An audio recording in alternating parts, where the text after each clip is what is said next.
and welcome to HISD News. I'm Colleen Allen.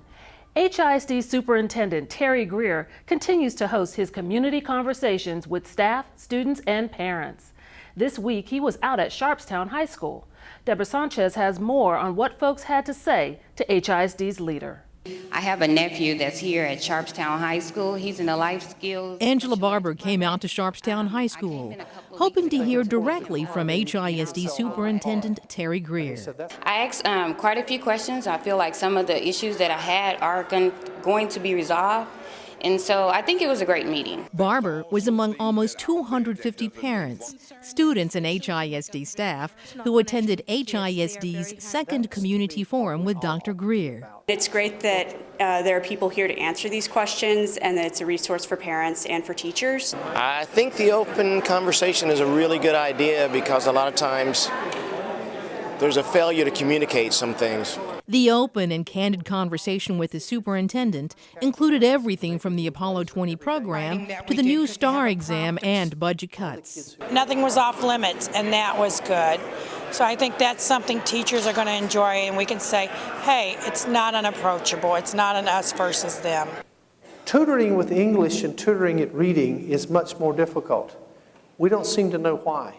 The superintendent is holding 4 additional community conversations throughout the month of October, including a live broadcast on HISD TV from 7 to 8:30 p.m. on October the 24th.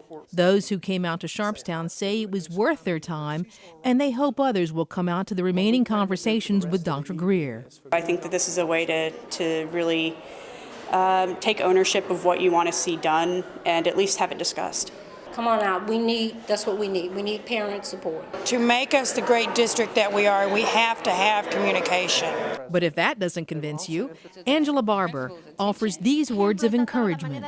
There's nothing uptight about it. You get to stand up before everybody and state your question, and you should just feel good about it. Do it for your kid if no one else. HISD board members this week voted to keep the district's current tax rate despite the loss of $78 million in state funding. At their October board meeting, trustees approved for the district's rate to remain at 1.1567 per $100 of taxable value.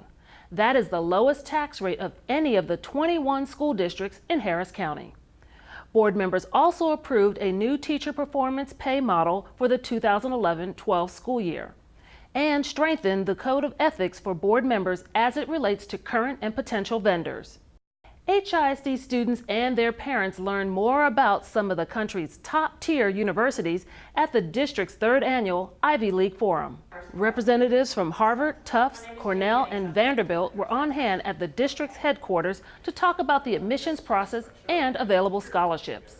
Many attendees were surprised to learn that most Tier 1 or Ivy League schools are looking for well-rounded students who can balance academics and outside interests. Yes, scores are important, academics are important, but they're really looking at each individual student and what can they offer this school. What kind of talents do you have? What are your interests? Those are the type of students that they're looking for. Right.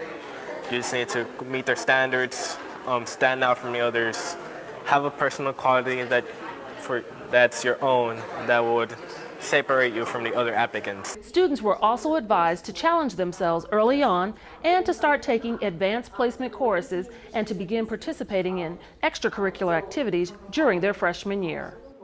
HISD is reaching out to parents who have children with special needs in an effort to improve the services of the Special Education Department. This week, the district held the first meeting of its newly created Special Education Community Advisory Committee. The committee is made up of parents, principals, and community members. The meeting included updates on several improvements the Special Education Department has made in the last year. But it also offered a chance for committee members to give their thoughts and feedback. The community members and the parents feel that we're moving along the right track, but they also pointed out areas for improvement, things that relate to the STAR test, areas of concerns in terms of instruction on the campuses, the kind of services that kids are getting. The Special Education Department plans to address what was discussed and advise committee members of their progress at future meetings. HISD elementary teachers are learning innovative ways to ensure that students are successful readers. It's all part of a new district-wide literacy initiative. Sarah Osborne explains. Wow, these things are awesome, I said. Reading. It's a crucial skill that determines the success of any child.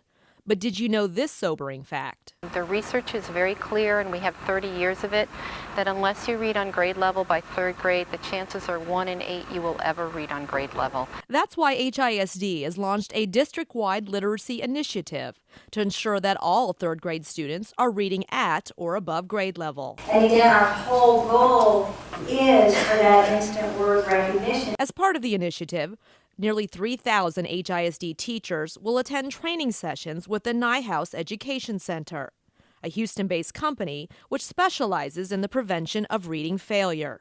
You think you know everything, and then you meet the kid where it doesn't work. And so what else can we give them that are evidence-based practices in their toolbox that they can pull out? The partnership with Nyhouse is designed to support kindergarten, 1st, 2nd, and 3rd grade teachers and assist them with intervention strategies. One curriculum is not going to meet the needs of every child, and this is what this training is trying to do, to help teachers discover when they realize a student is not progressing using the core curriculum, what can we do? What can I as a teacher do differently? How about when you tip something over? Yeah. Teachers who attended a recent training session say it was a valuable experience with practical classroom applications. It's helping us to better understand how to teach reading as a whole. And so it's talking about the different parts of reading and how we can better assist our students in the classroom. Elementary school principals and teacher development specialists are also training with Nyhouse so they can provide their teachers with meaningful feedback. I think this is so valuable to help give us some ideas of how we can support our teachers to make them the best possible, and so our children will learn the most and be the best readers. The Nyhouse training is just a small part of the district's larger literacy initiative, which will establish an assessment program across all grade levels and promote foundational skills, enrichment, and acceleration. Students at Harvard Elementary are staying active and doing their part to help break a world record. This week, the school participated in a national event to set the Guinness World Record title for the most people doing jumping jacks in a 24-hour period. Each grade at the school did 1 minute of jumping jacks. This is where they learn their habits that they're going to take with them the rest of their lives, and so it's extremely important for them to come out here and be excited about physical education and exercise. The event was part of First Lady Michelle Obama's Let's Move campaign, which encourages students and parents to get healthy and be active. And speaking of being healthy, here is HISD's Fast Fact of the Week. Did you know that HISD Food Services transports over 2,000 semi-trucks full of healthy fruits, vegetables, meats, and supplies each school year? If you lined up those trucks end to end, it would equal 33 miles. That's it for this week's edition of HISD News. Please remember to connect with us on Twitter, YouTube, and Facebook. Until next time, I'm Colleen Allen. Thanks for watching.